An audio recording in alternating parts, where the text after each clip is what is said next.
നല്ലതാടാ. B G M അടിപൊളി, രക്ഷയില്ല. Action കൊള്ളാം.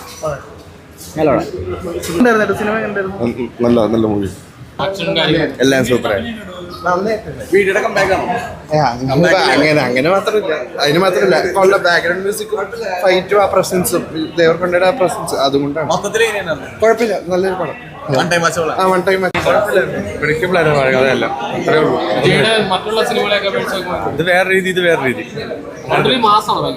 അങ്ങനെയും പറയാം. ഉദ്ദേശിക്കുന്ന നായകൻ ഇതന്നെയല്ലേ എല്ലാ പടത്തിനും.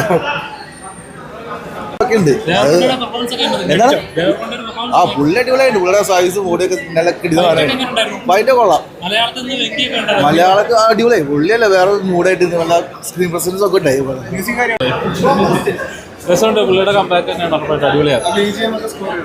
എല്ലാ സെറ്റപ്പും പടം അടിപൊളിയാണ്. ഇതിനു മുമ്പ് വിജയ് ദേവർകൊണ്ടയുടെ പടം വെച്ച് നോക്കുമ്പോ ഇത് സൂപ്പറാന്ന് എല്ലാരും പറയുന്നത്.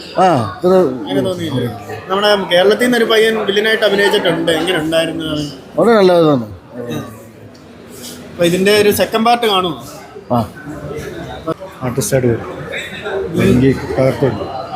വിജയ് ദേവർകൊണ്ട എങ്ങനെയുണ്ട്?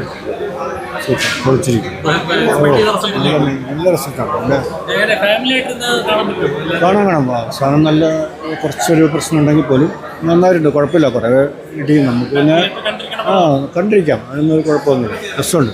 വലുതായിട്ട് എക്സ്പെക്ട് ചെയ്യില്ല, പക്ഷെ ഒരു തിയേറ്റർ എക്സ്പീരിയൻസ് ആണ്.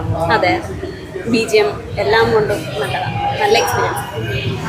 ക്യാരക്ടർ ത്രൂ ഔട്ട് നല്ലൊരു വില്ലൻ ക്യാരക്ടറാണ്. പുള്ളിക്ക് നല്ലൊരു ക്യാരക്ടറാണ് കിട്ടിയിട്ടുള്ളത്. ഇതിനകത്ത് നന്നായി ചെയ്തിട്ടുണ്ട്. പുള്ളിയുടെ സീൻസൊക്കെ നല്ല രസമുണ്ടായിരുന്നു.